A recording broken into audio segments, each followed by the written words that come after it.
7:14. Are we ready to go? We're ready. We're ready. Here we go. Bob Zador's here. Tony's here from Marion County Republicans. And what you got for us, guys? We have an event coming up this weekend that we wanted to talk about. Yeah, Bob. I wanted to stop by today, and I wanted to say a couple of things. But yeah, on Saturday, we have our last, for the Marion County Republican Committee, we have our last and hopefully our biggest meet and greet at the Marion County Fairgrounds in Summit. It'll be in the Fairgrounds building, and we expect to have... Oh, that's a nice spot. Yeah. Good spot, yeah. Yeah, we expect to have all our candidates there, and even our judicial candidates, nonpartisan, so that, people can come by and talk to them and see what's going on and get a good feel for them. We've been trying to do this more this year because we have so many candidates, and basically it's all in the primary. When it comes to general election, there's very few contested races. So. Right. This is the big deal for those that are running. Absolutely. And for those who say that, my vote don't mean nothing. Yeah, it does. This is the election where your vote really does mean something because you're going to decide who's going to take these spots. Absolutely. I said it to people, as long as I've been here for about 10 years now, this has got to be the most important primary election I've seen ever. I want to see some of your ballot stuff here because I'm going to go down and talk about some of this. Yeah, well, I was just going to mention that as well, that tomorrow in the Mountaineer Echo, we have a flyer coming out that's our voter guide, and we've tried to do it as information type as possible. It's not it's not an endorsement of anyone. No. Let you know who the candidates are. Exactly, Bob. What it is it lists the names of the people running for office and the position as it's seen on the sample battle on the website, and I'll give you that website later. But we also have on that, we have the bond issues because of the jail that's coming up, right? And so that's going to be on there, and so you have a chance to just read that ahead of time and kind of get a better feel for it. Yeah, because I think you're going to see a lot of people early voting, and there's only a couple boxes in there to vote. So the time, we could have them lined up all the way to Bordeaux Pizza. Oh, absolutely. Waiting to get in to vote. So. Absolutely. I know I expect to do that myself, and early voting does start Tuesday. Yeah. So we're here. On the top of the ballot, this is the Marion County ballot. You'll see State Representative District 99, two candidates, Bruce Emerson, Jack Fortner. Right. For U.S. Senate, Senator John Bozeman, and challenger Curtis Coleman. Right. Marion County Judge Terry Ott and William Bill Stallman. Is that correct? Right. Correct. Stallman, yeah. County and Circuit Clerk Don Moffett and Karen Carter. 3 looks like for the Marion County Sheriff John Weaver, Henry Kimball, and Clinton Evans. Marion County Assessor Tanya Epps, is that proper pronunciation? Right. And Assessor Alicia Owen. Right. The judicial candidates are on there. Judicial, Marion County JP District 8, you have Edward Ed Helm and Claudia Brigham. Yeah, that's the only actual JP race that's contested in the primary. Really? So that's why we put that on there, yeah. And then this is really important here. All of these are important, but here we go with the judges. Supreme Court Associate Justice, Position 5, Judge Sean Womack or Clark Mason. State Supreme Court Chief Justice position, Judge Dan Kemp or State Supreme Court Justice Courtney Goodson. Court of Appeals, District 2, Position 2, I call it Court of Appeals 2-2, Prosecuting Attorney Cody Highland. Little footnote here, Cody Highland will be on the show tomorrow. He's driving up from Conway. He'll be here from 7 to 8 on the show. At 8 o'clock, we're going to Old Time Restaurant on the Square. People are invited to come down there and meet Cody Highland. He's a prosecuting attorney out of Faulkner County. He's opposed by Judge Mike Murphy. Cody Highland on the Court of Appeals, he is the conservative candidate. Now, these are nonpartisan races. He can't claim Republican, Democrat, Independent, or Libertarian, but he can say, I am conservative. So prosecuting attorney Cody Highland will be here tomorrow from 7 to 8 on the radio program. Then we're going down to Old Time from 8 to 9. We have some other activities here from 9 to 10 with Bruce Emerson. And then we hope to pick back up with Cody Highland until about noon and introduce him around. Great. Then also State District Court Position 10, Judge Jason Duffy and Mark Cooper. Both these gentlemen were my guests on Horse's Mouth this past Saturday. You got to hear Jason Duffy and then Mr. Cooper on that program. So very, very important. Yeah, so don't just go in, hit the presidential thing, and then run away. Absolutely Work not. your way down it. It's a couple pages, but it's electronic. It goes quickly, and it's very important for you as a citizen to, because you're affecting my life by how you vote. Yeah, So, well, then you got to look at it that way. And most of these are in Baxter as well, not the JPs, obviously, but Bruce and Fournier are running in parts of Baxter County, so you're going to see their name on some Aren't of your they in, ballots. It's Gassville. that portion of Gassville County. Yeah, that District 99 that covers Right. parts of Baxter. Doesn't it cover? It's Kelly Link, so it's Kelly Link. If you voted for Kelly Link in the past, this is your election. That's probably the easiest way for you to know that. Exactly right. Exactly right. Yeah. So what else, Tony? What else you got there on some of the voter guides? So what time? Excuse me. Yeah, that also has that's a duplicate. Okay. That all it just has on there is the rest are the bond issues for the jail coming up. Talk about those for a minute. I mean, this is important to Marion County, and of course, I live in Baxter County, so I'm unaware. But for the Marion County people, what the importance of these bond issues? Well, Bob knows this as well. It's extremely, and it's quite contentious as well. What it's been is that our jail in Marion County has about 9, 10 people you can really logically house there because of men and women. And because of the new regulations in the state that have gone on, I think this was done at least 10 years ago, that they've got required certain types of space for women and men, soundproofing, all sorts of other things that make it virtually impossible to update our existing jail. And the alternative, of course, is then we have to house these people somewhere else. So it comes down to a thing of pay me now, pay me later. And it's a touchy issue because it involves taxes. We might have to increase our sales. We do have to increase our sales tax. That's what the vote is. Yeah, that's what the ballot shows. It doesn't show if you want a jail or not. It shows if you improve a 0.25% sales tax for the operation, and 75% for the actual jail, and that runs out. So it's we've been talking about this for a good long while now. If this doesn't pass, can the state step in and mandate? Well, the state's going to step absolutely. in. There's no question about that. Yeah. They've been very clear that the only reason it's open today is because we are taking acts in furtherance to try to improve the situation over there in the jail. And it's not just the vote on the jail. There's a lot more to this than a jail. It's the sheriff's office. It's the prosecutor's office. There's going to be rooms for hearings and things over there. Right. The 911's going to be there. So I think the people are so fixated on, well, how many prisoners have we got? How many this and that? That's a big part of it, but it's not the whole package. There's a lot more that's going on there than just being a quote-unquote jail. So to look at the bigger picture, if we look at what it's going to cost us, if this doesn't go through and the state steps in and says, you got nothing, the state is not going to fix the old jail. That's not going to happen. Yeah. So without a jail, then we're going to have to find some place to house these people. Then you have to transport them back here and back and forth from wherever they are. The expense of that, the chance of something, an accident, an escape, any number of things that can go wrong when you're transporting prisoners in a car from one place to another. This is all part of the thing. And it is a fairly, for a lot of people who aren't involved with this, they just see it, well, no, I don't want to do that because it costs more. You really have to get to know the situation and what happens if we don't do this. Yeah. And so what I'm trying to do and what our committee's trying to do is just give the voter as much information as possible, because as long as I know that our voters are informed and have done the work to understand what's going on, then vote your conscience on that. But at least find out the reality behind the issues, and that's what we really want. Has the consequences been told to Marion County? What would happen if the bond issue fails and the state has to step in concerning the Marion County jail? Have they said anything? Or excuse me, but I've been to the quorum court meetings there as Bob has a lot, and that does come up, and it's. People understand that, at least people who will go there and try and argue to find out what's going on.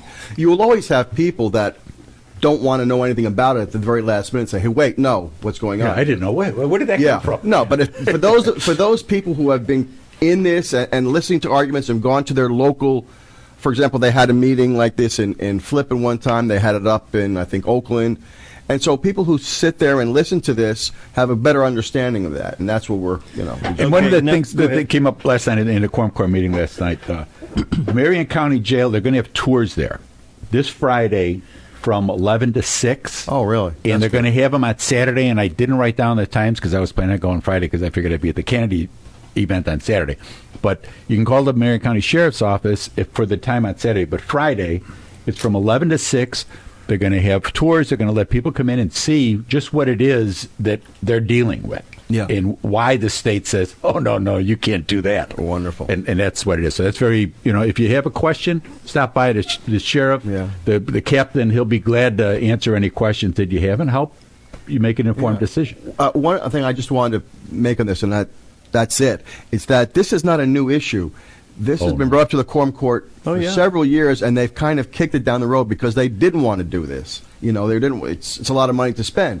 So they're at a point now that they absolutely have to do something. It's not something that says, hey, you know what? Let's go build a jail. It's not that at all. They're up against the wall now, and a decision has to be made. So, and again, like I say, it's more of a law enforcement center than just being a jail. Oh, absolutely. You're absolutely right. You're absolutely right. I'm just that people need to realize that. You house a lot of state prisoners waiting to go to state. Well, most people that are there are doing time waiting to go there, or they've been arrested on warrants. Yeah. They're waiting for trial here. Local trial. There's a number of things. Well, when Sheriff Montgomery from Baxter County comes in, he's addressed the prison overcrowding the situation in the state, but yet it cost him X amount of dollars per day to house and feed each prisoner, and the state is supposed to reimburse.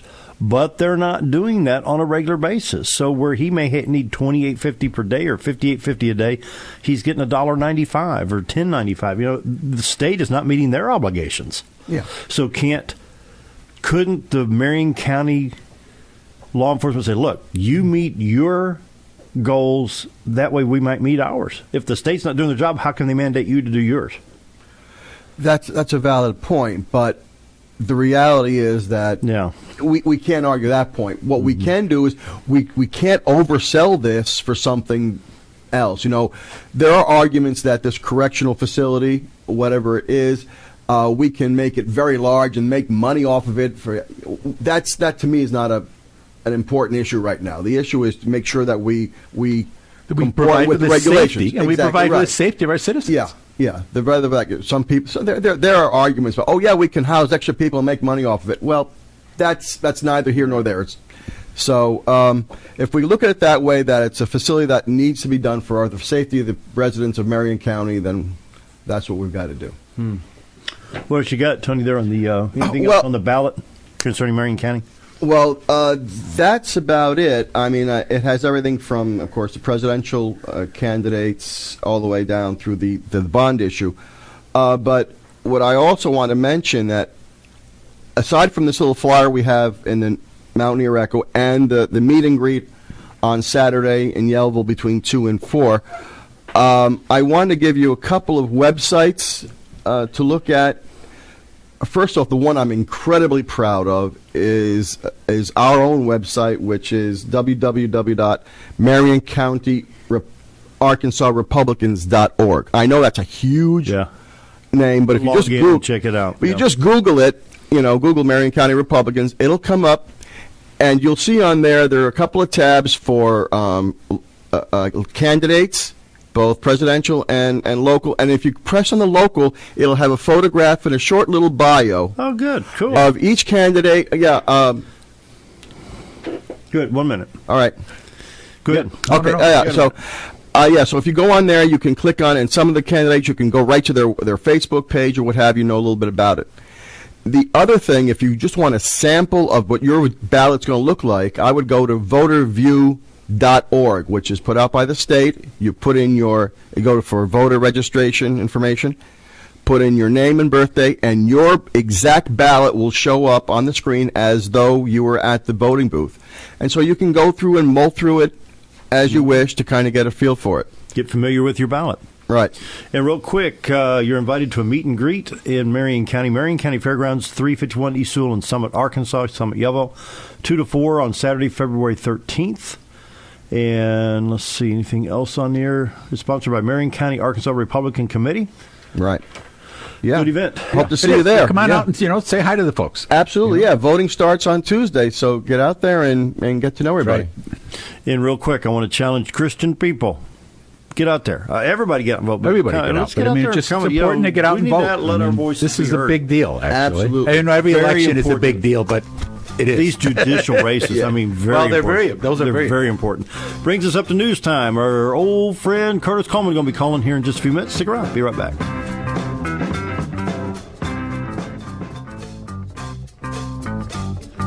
$7:35. We want to welcome to our phone lines Mr. Curtis Coleman. Good morning, Dale. How are you? I am doing so good. It's good to hear you, sir. Well, thank you. It's good to be back. It's been too long. It has been. I need to send you a roadmap or a link to how to get up here.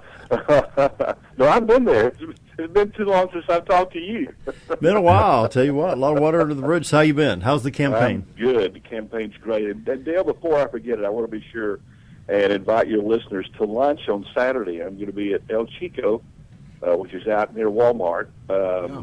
A Saturday morning, starting at 11:30, we're going to have lunch, and I'm going to be talking about why I'm running, and also talking about why I believe I can win this campaign, and bringing campaign materials, yard signs, and things. So 11:30 Saturday at El Chico.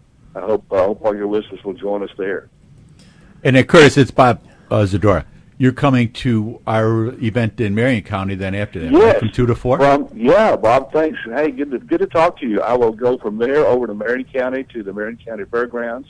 I'm going to be there from 2 to 4. We're going to have a table set up, and I'm going to be visiting with friends and supporters and future supporters and voters, and so we'll have campaign materials there. So that's 2 to 4 Saturday afternoon at the Marion County Fairgrounds. I'm going to have to excuse myself for this Saturday. This Saturday is my final basketball program at my church. I made the 6-week commitment, and this is the final Saturday. I'll be there from 7:30 until 4 o'clock. So, Well, Dale, you make an excuse yourself. I'm going to. Don't worry, Bob. We'll be there.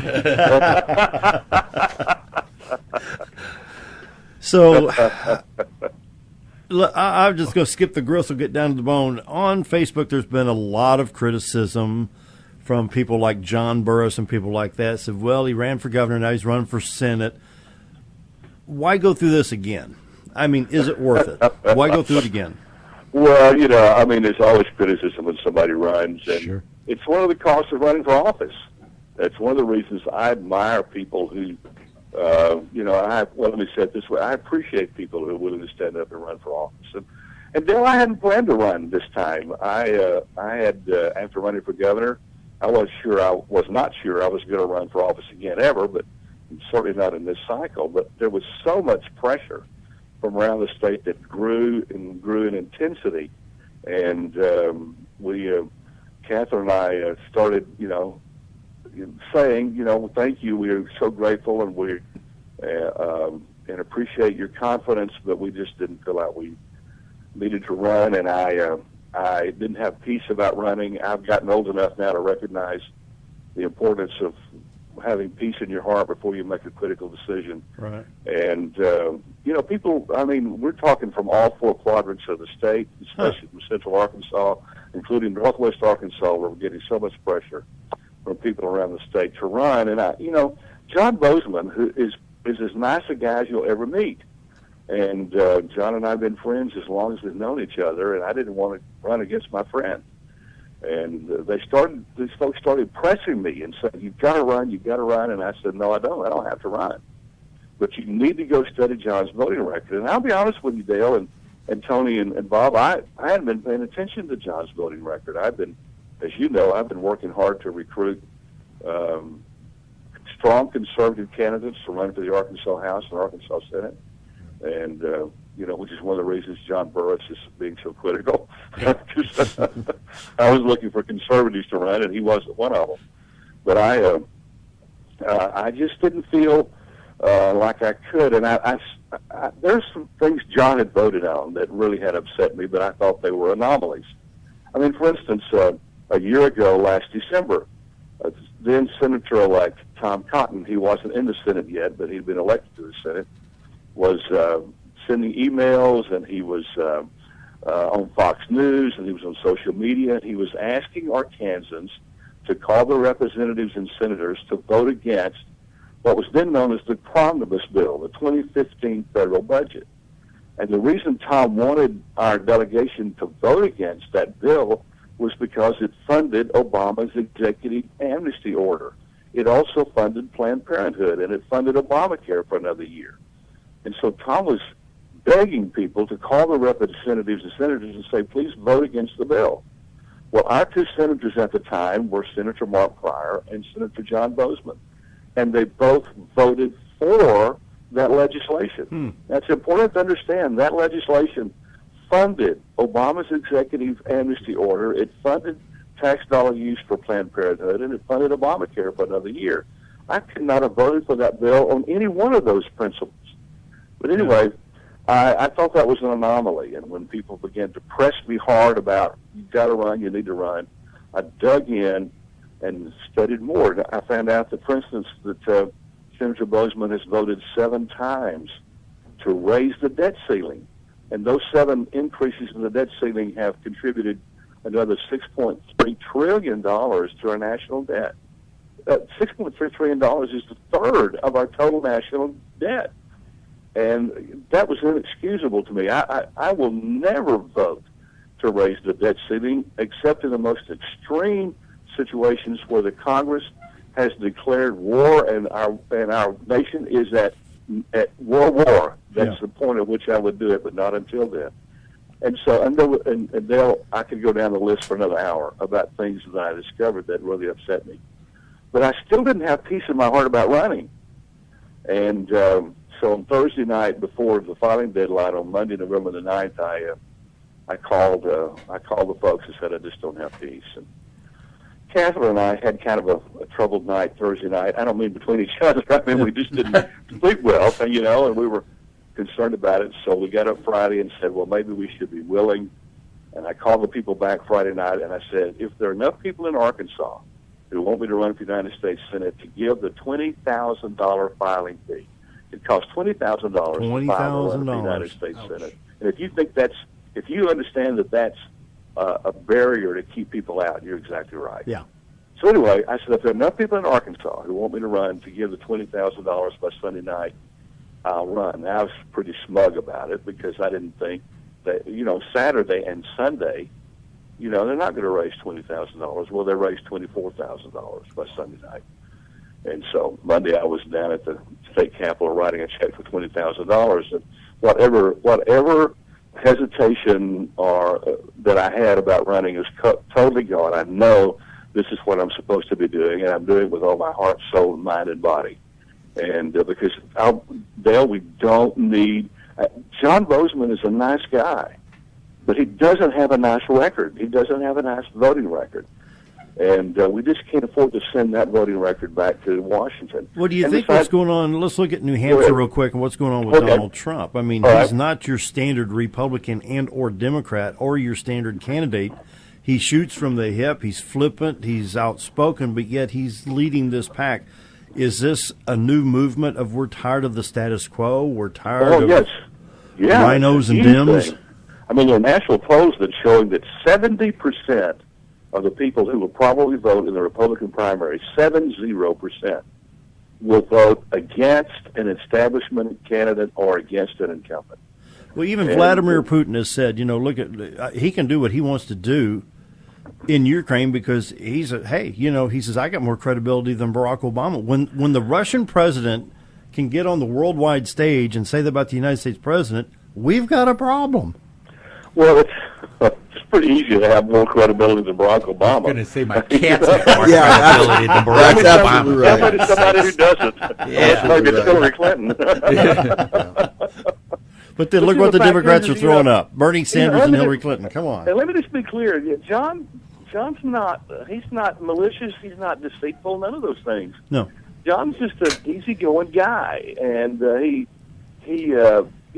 think he's gone along to get along when he shouldn't have. And I tell people all the time, if you're looking for somebody to go to the United States Senate, to go along to get along, I'm not your guy. I think we're in an extreme place in our country. I think we're on the cusp of collapse, Dale. Yeah. And I think the solutions for our country are extreme, which means we've got to have people who are willing to fight, and even more importantly, people who are willing to lead the fight. Right. And we've come to the T who of the I am, road. We got to turn left not, or right. We got to do something. Right. Yeah. Yeah, exactly. It's just it's not who John is, and I think it's. And plus, I don't believe the founders wanted us to have career politicians. I believe the founders of our country wisely wanted us to have citizen politicians, people who go to Washington, make the laws, and then come home and live under them. And this is John's 16th year in Congress, and he's asking for 6 more, which is 22 years, which is, my gosh, if that's not a career in Congress, I don't know what you'd call it. And I made a commitment. I've made a commitment. Yeah. 2 terms. In fact, my commitment is 2 terms or your money back.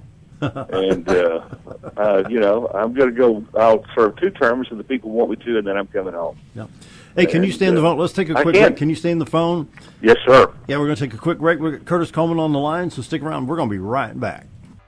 7:48 on this beautiful February 10th. Continuing our discussion, Bob Zadora, Tony Tadero, and Curtis Coleman is on the phone. One of these days I got to learn to pronounce Tony. One of those days. Tony, I'll help him with it. There you go. Thank you, Curtis. I appreciate that, Curtis. Yeah, that's right.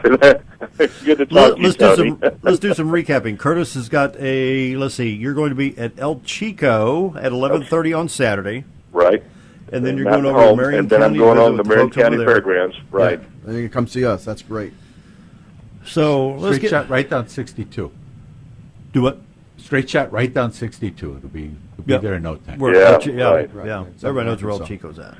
You know, I've been teasing Bob for as long as I've known him, but I'd really like to move to Baxter County, or I just can't find a good realtor. I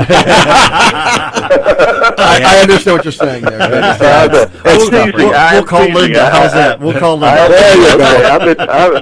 Just to be clear, I've been teasing Bob about this for like 5 or 6 years. One of these days you'll be up here. Hey, I'm going to shock you and come up and say, hey. Right. There's no place like it on earth, Curtis. You know that. It is. It's beautiful. I love that part of the state. And if I've got 2 or 3 places picked out, So there you go.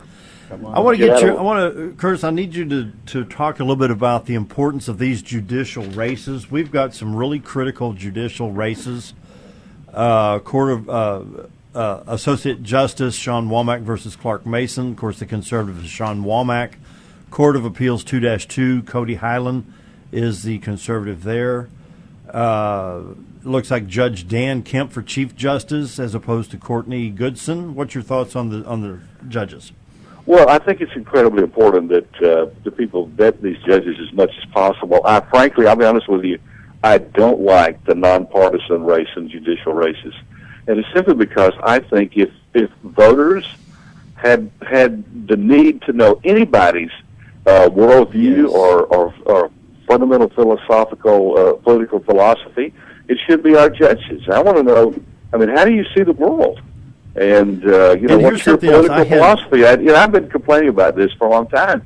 Dale, man, we've got to elect conservative judges and justices in the state, or we're going to pass all this great conservative legislation and see it all wiped out by activist judges. Well, and that's really the importance of the presidential election. People need to realize how important. You're looking at 2, maybe 3 Supreme Court justices that's going to affect your life, maybe till the end of your life, and your kids. Yep. So very, very important when you're pulling those levers. Hey, Curtis, here's something else that I've brought out with talking to some of these candidates. Judge Dan Kemp called in the other day. I think, Bob, you were here the other day. Okay, we got to talking about some of the issues. And he's talking about the Constitution. Well, I stand firm on the First Amendment, blah, blah, blah, all this stuff, I said, no, wait a minute. Freedom of speech. But yet you can't tell me how you would stand on a certain issue because you can't exercise your right of free speech as a judge because of what might come across. He's prohibited from. Not that he can't. He could, but he's prohibited from doing that. But it's an ethics violation. Right.